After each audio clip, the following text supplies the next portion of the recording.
Welcome, everybody. This is the No Prescription Needed podcast. Today, I'm here with Dr. April Jones. She is the author of No Mess, No Message, Finding Strength in Struggle and Purpose in Pain. She's been featured all over the place, Fox News, just to name a few places. How you doing today? I'm good. I'm very good, Dr. Shaw. How are you doing? Thanks for having me. I can't complain. Anytime I'm not in the pharmacy and at home making videos, it's a wonderful day in the neighborhood, as Mr. Rogers used to say. Right? We going into a career of pharmacy, I think that you'd never imagine how stressful it might actually be on the reward. Something that could be so rewarding could also be so stressful. I wonder how many people would still be pharmacists if at your white coat ceremony they told you that. Yeah. Well, by then you have all the student debt, so you're kind of locked in. Yeah. I know when I first got my white coat, like when pharmacy school first started, you kind of have like this, your parents come and you get your white coat and they kind of talk about the profession. But if they would have showed one of my videos, I might have been like, hey, you just keep that white coat. I'm going to go do something else. But tell us a little bit about your professional background. Okay. So I came from a small town and I thought that pharmacy was, I only had one view of pharmacy. The only thing that I knew that pharmacists did was independent pharmacy, really.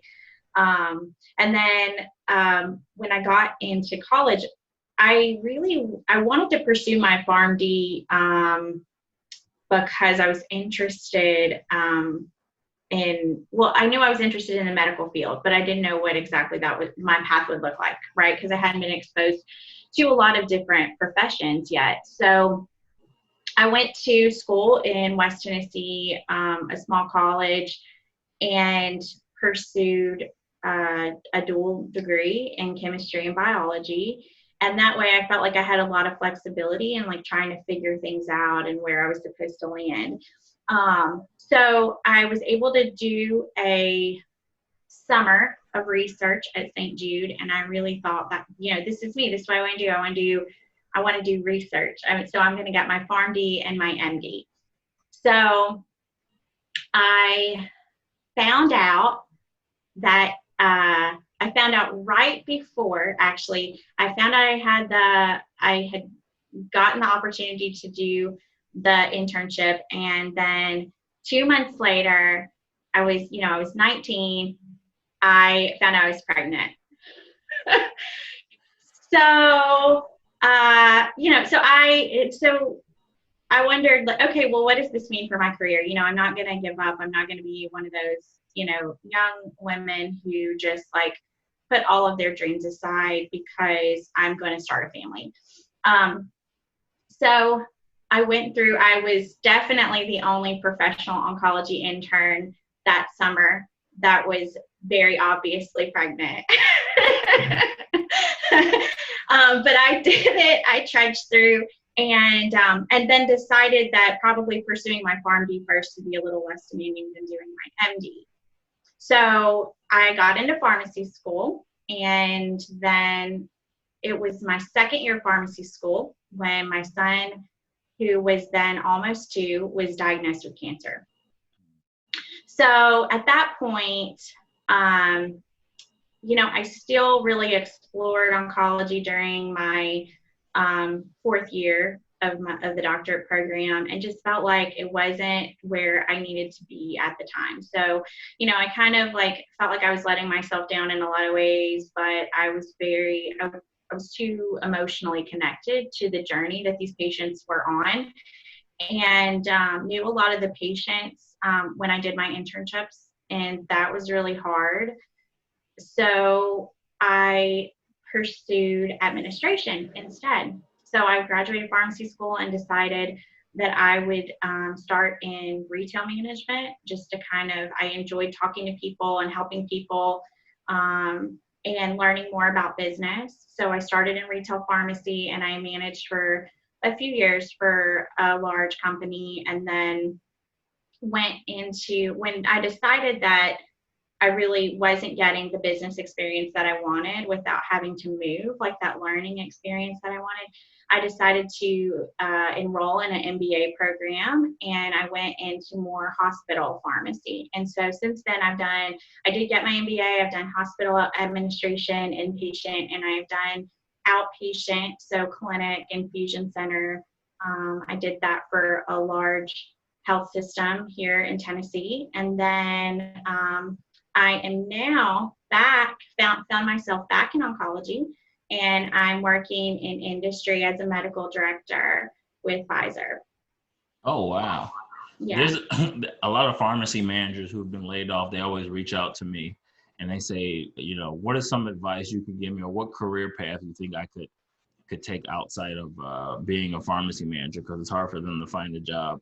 And I always feel like pharmacy managers, especially, they should apply for jobs for like administration, because I feel like you're just given so many different problems at once and you got to figure out how to solve it. So I think a lot of pharmacists could be in the administration field. I mean, I know you have some experience. Would you agree with that, or am I giving out bad advice there?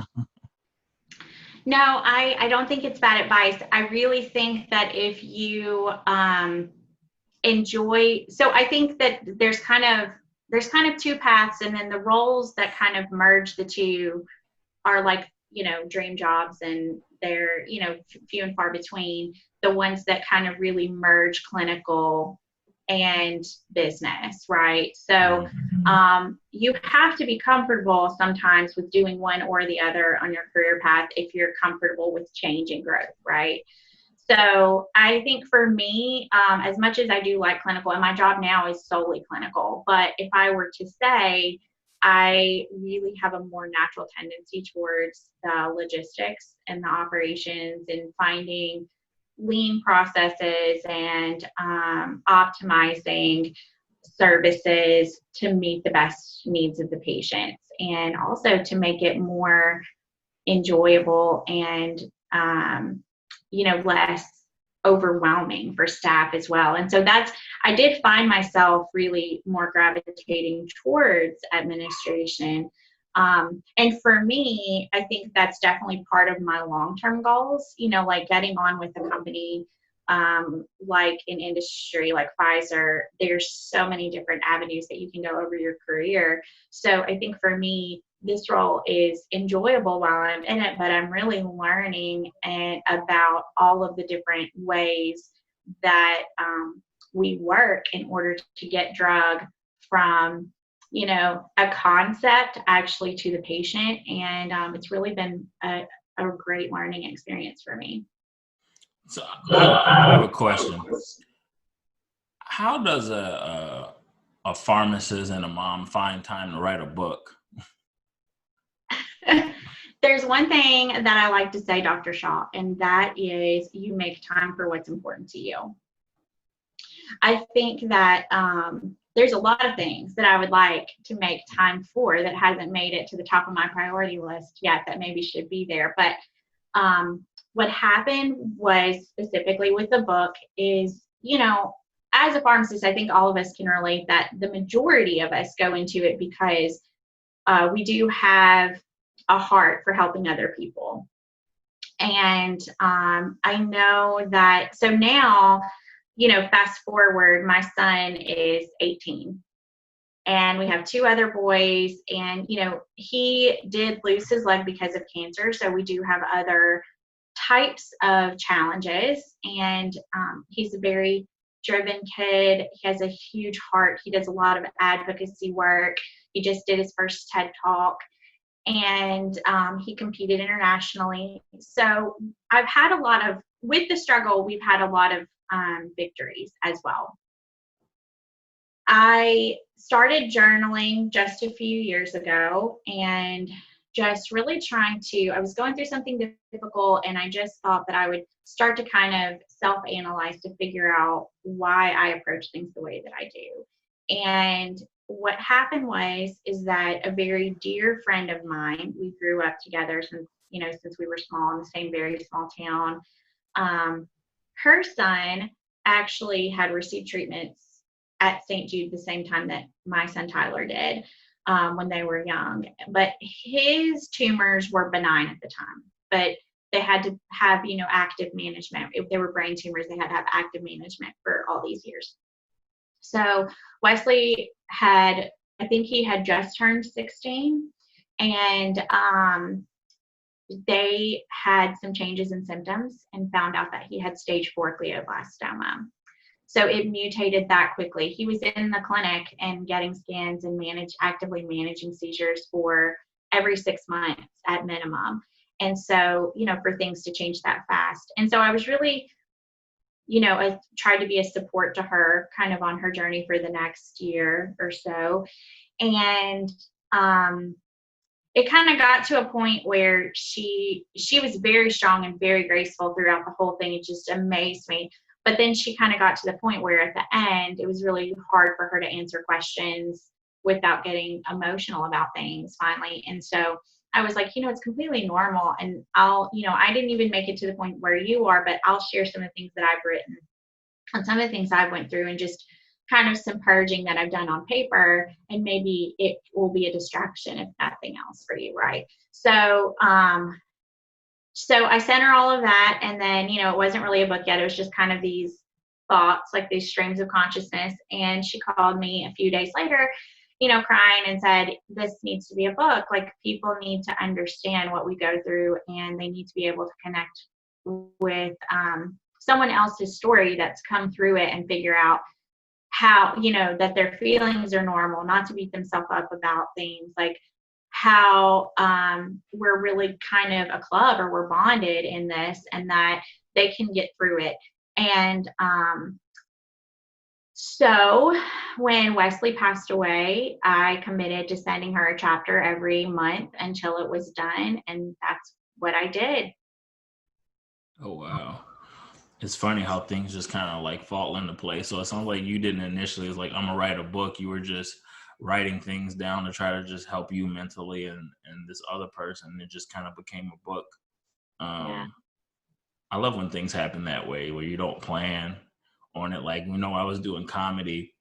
Like, now I do a lot of pharmacy, but when I was doing comedy, people said it was, I was funny, so I should try it, but I didn't even do pharmacy jokes, that wasn't even my goal. And it just somehow turned into this whole other thing that I never really planned on it.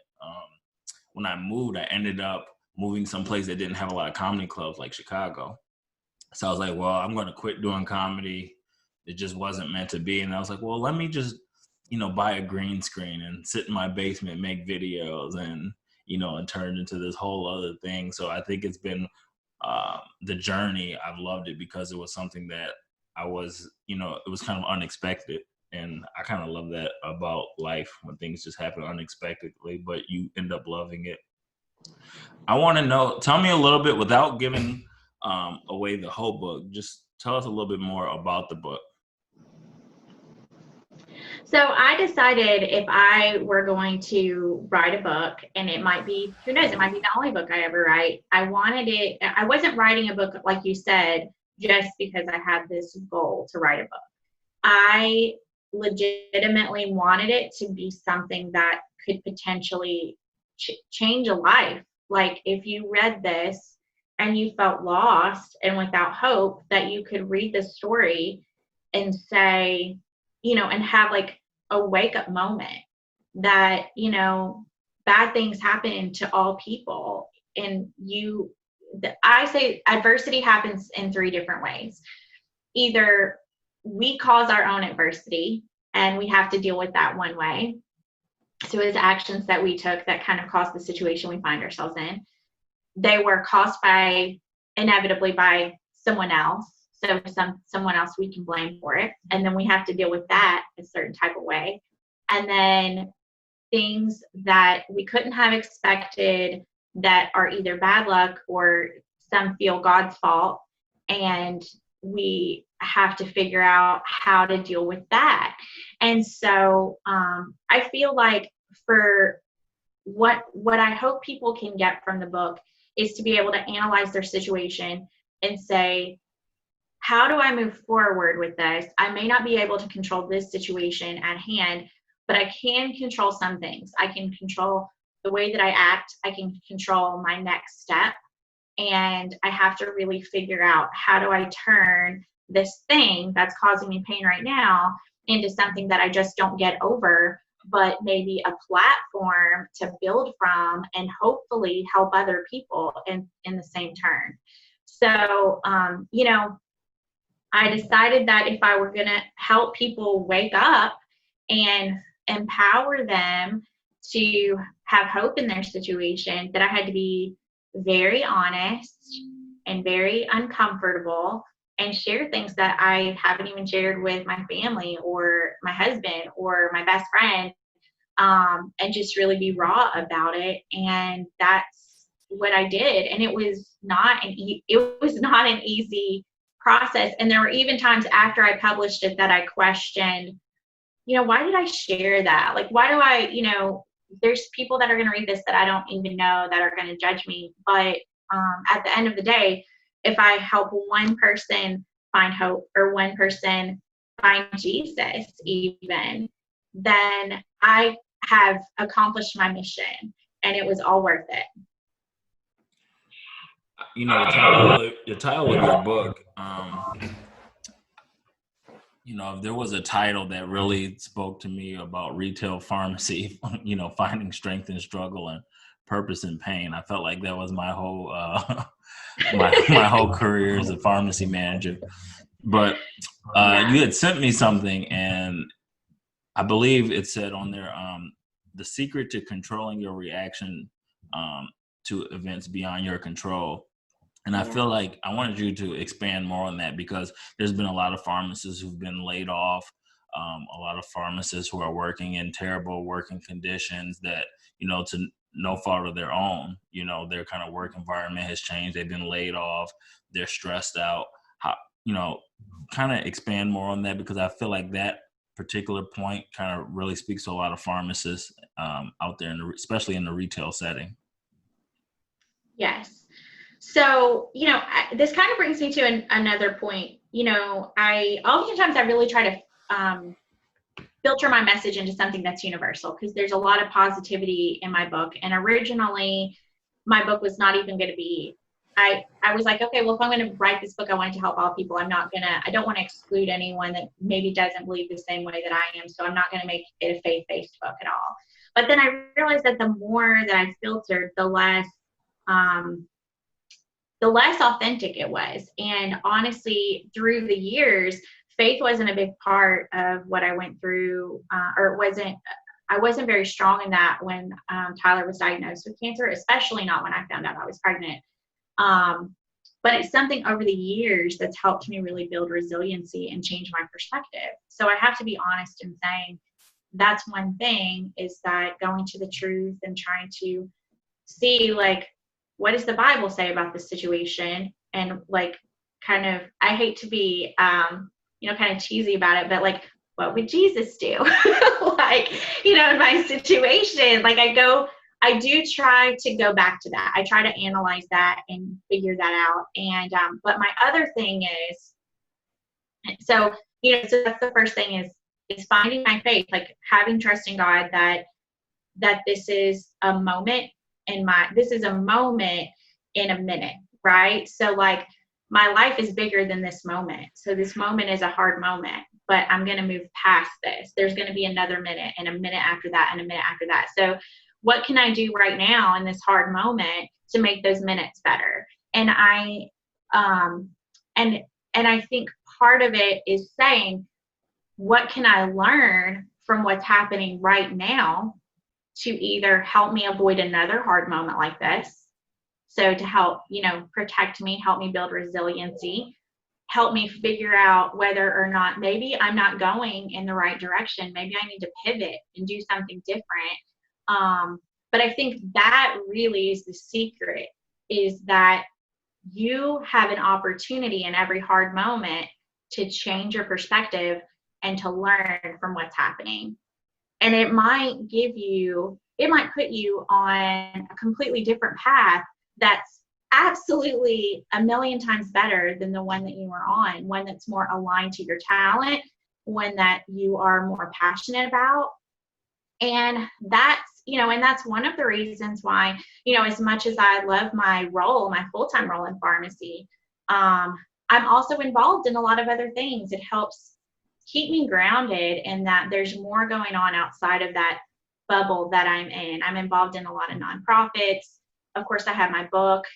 From the book came a company that I co-founded with my oldest son called the Drifted Drum Company, and we call it the Business of Encouragement. And that's really, we have a few different avenues that we're involved in. One is holding events, connecting people to nonprofits in the area, other people who went through similar adversities, actively advocating for causes we believe in, and just really helping hopefully bring others hope. And that helps me, it helps remind me that there's so much going on outside of my small little world. So if it doesn't seem like it's working in your small moment, then chances are you have a lot of other options that you didn't see before because you really had your blinders on. Yeah, and so many people who reached out to me and said that they lost their job. None of them have said that, oh, I lost my dream job. They were always stressed out, and they kind of hated the retail setting that they were working in. So I always tell them, like, kind of like you said, like, maybe this is just the beginning of a journey to you finding a job that you're happy with, or you find more fulfillment in doing. And sometimes we have to be forced to find a job that makes us happier, because a lot of people probably would just stay in retail with the terrible conditions. But once you get fired and maybe you have a hard time finding a job, it kind of forces you to think outside the box. And hopefully a lot of these people will end up finding positions that they never saw themselves in, but end up becoming jobs that they truly love. It's funny because well, I guess it's not funny, but it's interesting. You talk a lot about your faith. My mom, she's super religious. My dad, he really isn't. He's more of a science person. And my mom was recently diagnosed with cancer. So my dad, because I would say more because of he just believes in science, he takes it differently. He takes it hard because he doesn't know. Where my mom is kind of like, well, her faith is so strong. She's like, gotta get me through this, and it doesn't, I don't feel like it bothers her as much as my dad, because she has that faith in God that everything's going to be okay. Tell me a little bit about how, like, your faith played a role in helping you deal with this situation. Yeah, it's a really great question. And I actually talk about it in my book too, because, we have solid clinical education, by the time we finish pharmacy school and all of our years.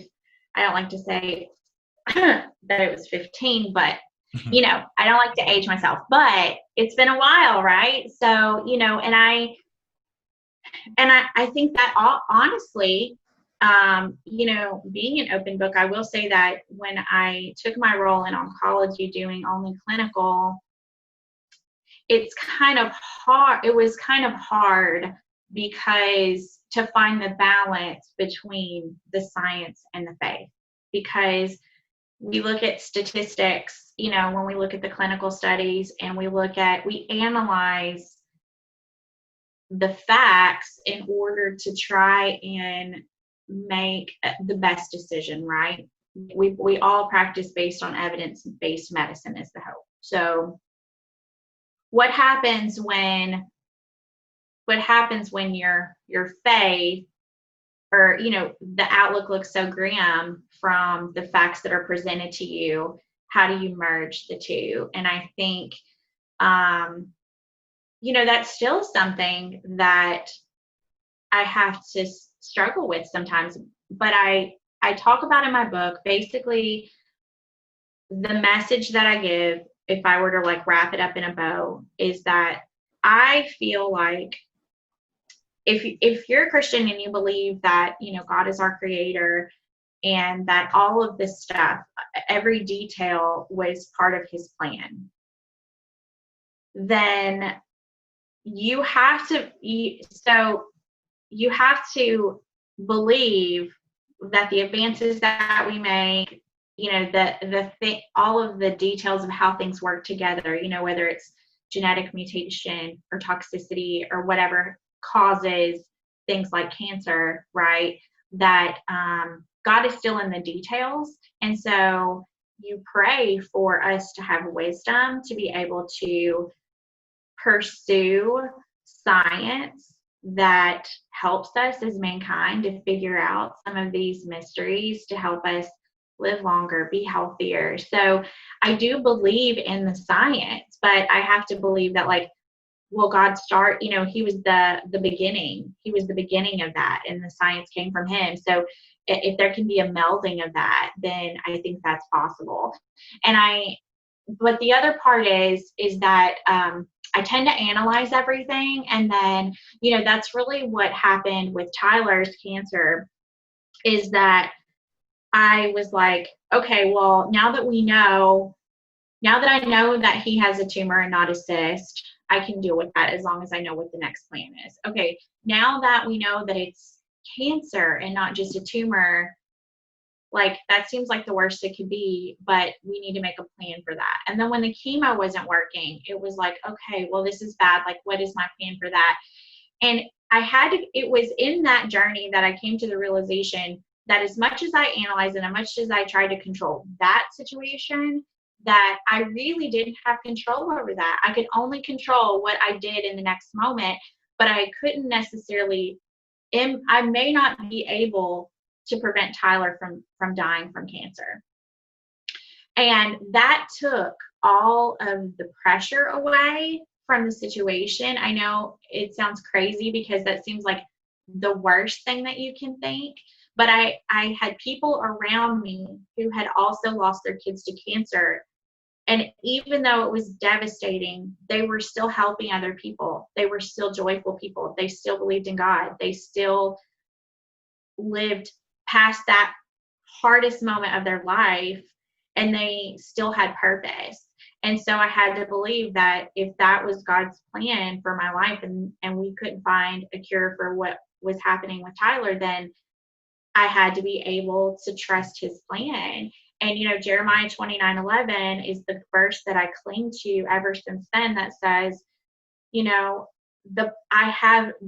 I have plans for you. I have plans for a future, not of destruction, not of devastation. I have plans for you. And sometimes those plans that he has are better than our plans. And so that's kind of my way personally of blending faith and science. And I do feel like it makes me more positive and resilient. So tell me, I know that you're a pharmacist, and most people who follow my page are pharmacists. But who is your target audience? Is this book, did you write it just for people in pharmacy? Is it just anybody? Like, who is your target audience when you're writing this book? I do think people in pharmacy can relate a lot. I think we have a little bit of a similarity in our personality. I hate to stereotype us all, but we all know we have control issues. We know we're very analytical. We pay attention to the details, and we want to control the situation. I really related to you when you talked about how when you were starting to get to the point where you were feeling so overwhelmed with the number of prescriptions that you were doing per day, and you would beat yourself up at home about it. Like, I don't remember checking those last 30. And I struggled, especially when I was pregnant and was really tired. I remember having panic attacks when I got home because I couldn't physically remember what the last counsels were or what the last things were I checked, and what if I made a mistake. And so we're hard on ourselves as pharmacists, for sure. So I think that pharmacists really can relate to this book. I don't just share about Tyler's cancer journey, but I share about a lot of different types of adversity. I know not all of us have went through adversity that large. Some of us have, like sharing about losing a job or being a bad friend, or when your parents get it, my parents got a divorce, like there's all these things that happen that impact who we are and the way that we are and the way that we see the world.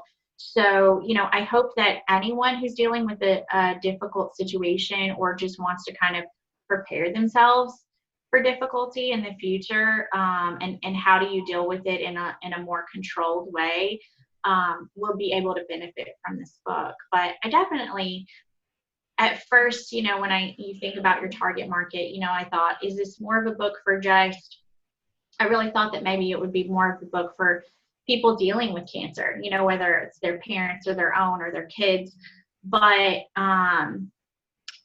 the more that I wrote and the more that I shared about myself, I think it's really just targeted towards anyone who needs hope, who needs to find a way to be positive in a difficult situation. Definitely. I haven't had the pleasure of reading this book just because this month has been very hectic for me, but I definitely plan on reading it next month. My next month is just a lot less stressful. But for anybody who wanted to read the book, tell them where they can find your book. So you can get an author signed copy on my website. It's thedrifteddrum.com. It's also available almost anywhere you can buy a book online. There's a Kindle version too, and if you're an e-reader, and there is an Audible. So if you don't completely hate my Southern accent, you can listen to it on Apple or Amazon Audible. So. Okay, and I will have the links to all that in the description of the video, and I also will post that on my page as well. Well, Dr. Jones, it's been a pleasure. Is there anything else you wanted to add before we get off? I want to encourage all the pharmacists out there. I did several years in retail, especially, and I see you guys out there. I say in my book, empathy is more meaningful than sympathy, and I can empathize with you.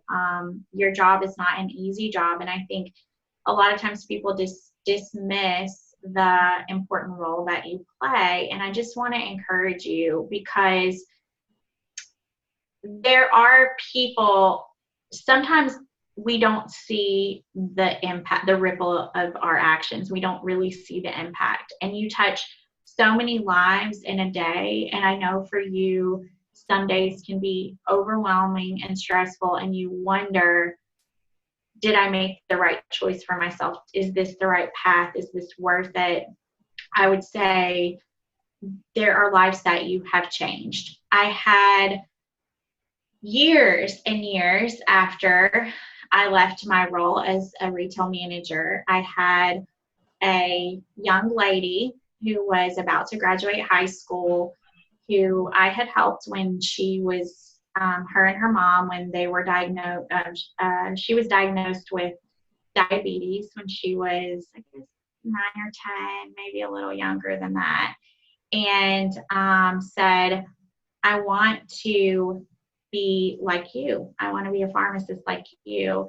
And, I maybe spent 20 minutes with her a couple of times a month, but for it to make that type of impact, that's what you guys are doing. You just don't always see the fruit of it.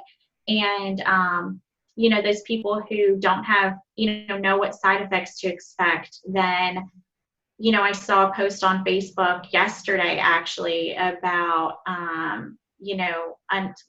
someone who'd been experiencing side effects from something, and the physician said that, not to knock physicians, but the physician said they'd never seen that in their, come shake out in their patients, but it was in the package labeling, and the pharmacist had warned them about it.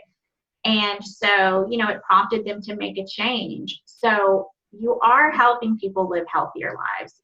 The words that you say, even when they're just a few words, can make a change.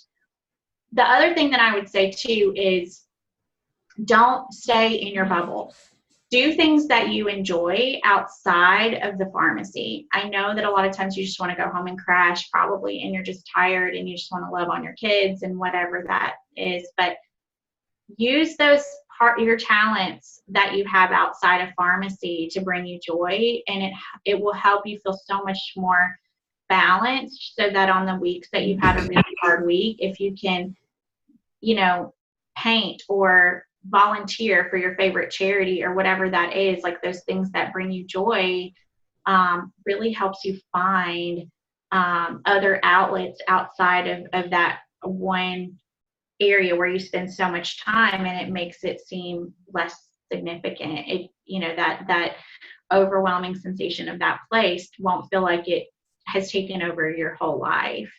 And I also, my last plug would be get involved with your state association or other organizations where you can connect, not in person these days, but eventually in person with other pharmacists outside of the work environment. Because whether you're in hospital or retail or whatever, a lot of our stresses are the same. And just to be able, like Dr. Shaw has his comedy show, to be able to laugh about the things or vent or whatever, or talk about things that are completely separate from pharmacy. We have so much in common. And then it helps us to educate ourselves on the things that we can do to make our own work environment together.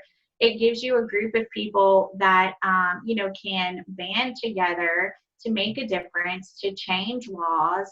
And I would say that when I finally got involved with TPA and TSHP a few years ago, it's been a really incredibly rewarding experience for me. And I've just seen them do so much, and they need you. In order to make changes, they need the numbers, they need your money, they need everything that goes along with making those changes to make your life better. And so, they need to hear your opinions, they need to hear your stresses and your voice. So get involved. It will be, so you won't regret it if you do. Well, Dr. Jones, thanks for joining me today. It's been a pleasure. Time has flown by, but I guess time flies by. Time flies by when you're having fun. Everybody, remember to watch this video, share it, like it, subscribe, and don't forget to get Dr. Jones's book. Check it out. All right, everybody. Thanks for listening. Have a good day. Have a great day. Bye.